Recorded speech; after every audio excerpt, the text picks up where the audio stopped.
قیامت سے پہلے سب سے بڑا فتنہ دجال۔ دجال جب ظاہر ہوگا تو ایک خاص قسم کی سواری پر سوار ہو کر نکلے گا۔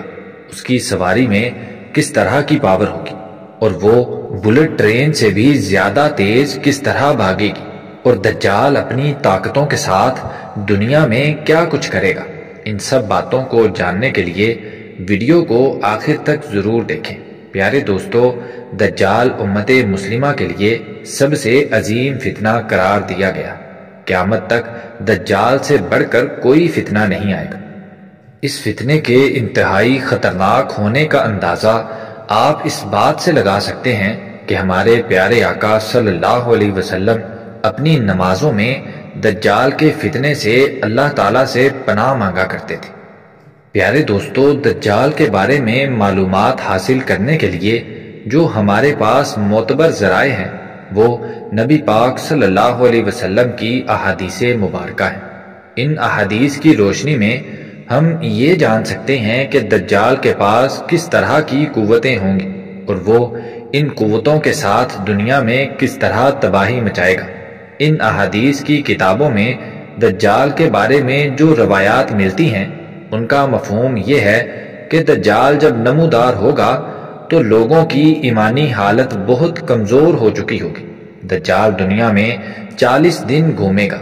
ان 40 دنوں میں ایک دن 1 سال کے برابر ہوگا۔ دجال ایک چمکدار گدھے پر سوار ہو کر نکلے گا۔ اس گدھے کے 2 کانوں کے درمیان کا فاصلہ 40 ہاتھ ہوگا۔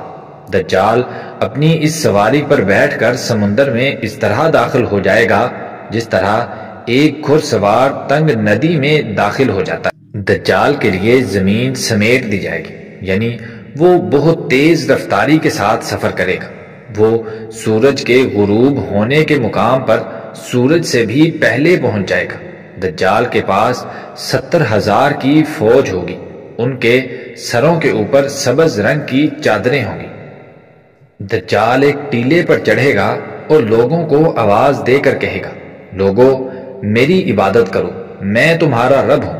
اس موقع پر حضور صلی اللہ علیہ وسلم نے فرمایا کہ تمہیں پتہ ہونا چاہیے کہ تمہارا رب ایک آنکھ والا نہیں ہو سکتا۔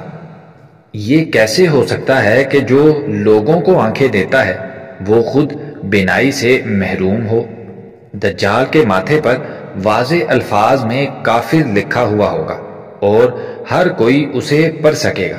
دجال اپنے گدھے پر سوار ہو کر ساری دنیا گھومے گا، چاہے وہ صحرا ہوں، پہاڑ ہوں یا سمندر ہوں، وہ ہر جگہ جائے گا، لیکن وہ مکہ اور مدینہ میں نہیں جا سکے گا۔ اللہ تعالیٰ مکہ اور مدینہ کے گرد فرشتوں کا پہرا لگا دیں گے۔ دجال جب بھی یہاں داخل ہونے کی کوشش کرے گا تو فرشتے اسے دور دھکیل دیں گے۔ وہ بار بار مکہ اور مدینہ میں داخل ہونے کی کوشش کرے گا لیکن ناکام رہے گا۔